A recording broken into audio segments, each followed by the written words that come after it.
Je vous propose maintenant un nouveau tutoriel sur EBP Bâtiment 2018 sur tout ce qui concerne les éditions et les statistiques. Alors, nous allons voir les principales éditions qui vous sont proposées par EBP, aussi bien pour les ventes, les achats, les articles, et nous verrons également les statistiques. Alors nous verrons deux types de statistiques. Je dirais les statistiques, on va dire statiques, qui sont proposées dans les états. Et nous verrons des statistiques dynamiques, où là effectivement, eh bien, ça ressemble un peu comme un Excel sur les tableaux croisés dynamiques. Vous pouvez vous-même un peu bâtir vos propres états qu'en plus après on peut exporter sur Excel. Alors, ce qui est intéressant, c'est que dans chaque menu, vous avez en bas, au niveau des options, vous avez le menu impression. Donc là, si je suis donc là sur le menu vente, quand je clique sur impression, voilà.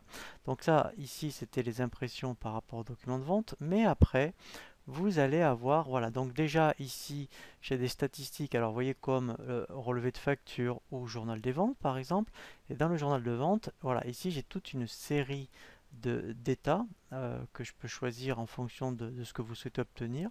Après, voilà, donc ça c'est intéressant, c'est les statistiques clients, voilà, donc c'est ça que je vous parlais de statistiques, je dirais qui sont fixes, puisque là en fait, eh bien, c'est vraiment un état, mais qui est figé.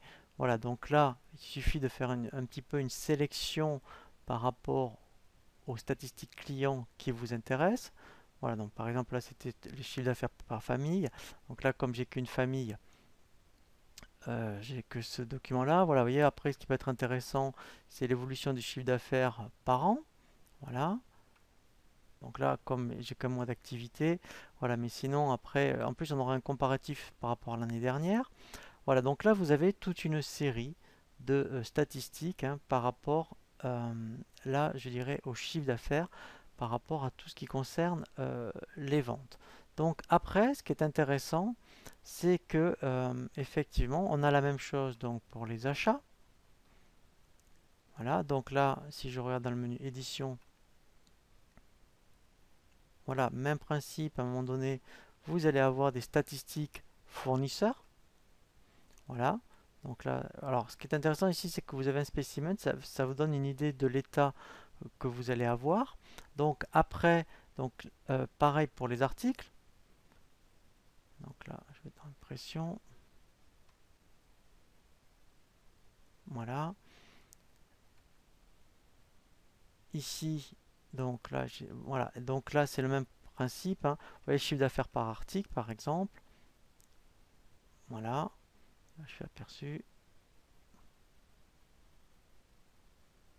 Voilà. Et donc là, après, ça me donne une idée du chiffre d'affaires. Voilà. Donc là, après, je dirais qu'il faut fouiller un petit peu. Vous voyez, parce que là, il y en a vraiment beaucoup, je dirais, des éditions par article. Donc, il suffit de faire une petite sélection. Et après, il y a quelque chose qui est vraiment très intéressant, c'est les statistiques dynamiques. Donc, on peut commencer par les articles, par exemple. Ici, vous avez, vous voyez, ici, statistiques. Donc là, ça ressemble beaucoup au tableau croisé dynamique. Voilà. Donc là, en fait, il me propose tous les statistiques que je peux avoir, alors aussi bien pour les articles que pour les fournisseurs et les clients. Donc en fait, ici, donc là, c'est toutes les stats qui sont prévues. Ici, c'est tous les critères que vous pouvez donc demander. Donc vous pourriez très bien dire, ben, je ne veux, mettons, l'évolution du chiffre d'affaires que pour une famille de clients donnés ou ici à une période donnée. Et après, en fait, on peut afficher donc les résultats au début sous forme de données. Voilà, vous voyez ici, c'est vraiment comme en mettant sur Excel. Après, on peut faire, vous voyez, il y a des notions donc on peut après de croissant, décroissant. Voilà, il y a des notions de filtre. Donc après, ce qui est intéressant, c'est qu'on peut les exporter en format XLS. Vous voyez?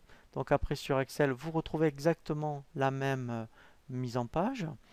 Et après aussi, on peut l'avoir sous forme de graphique. Voilà. Et là, pareil. Donc, au niveau des graphiques, et bien après, vous pouvez choisir les formats que vous voulez au niveau graphique. Voilà. Donc là, c'est vraiment très intéressant parce que vous en avez vraiment beaucoup Donc vous voyez des listes proposées, hein, voilà. Donc là en principe, hein, EBP a recensé, je dirais, les principales éditions dynamiques, hein, qu'en principe on souhaite obtenir soit au niveau des clients fournisseurs ou articles.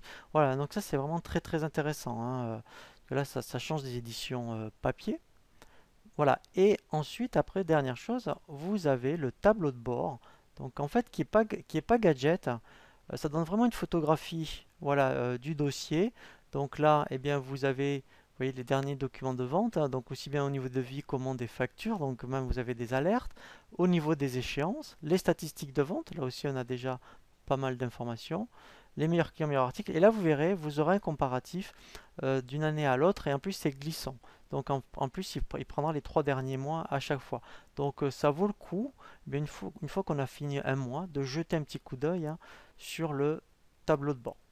Nous allons voir maintenant un dernier tutoriel sur cette formation EBP Bâtiment 2018, sur tout ce qui va concerner les sauvegardes, les restaurations et, très important, cette notion d'archivage.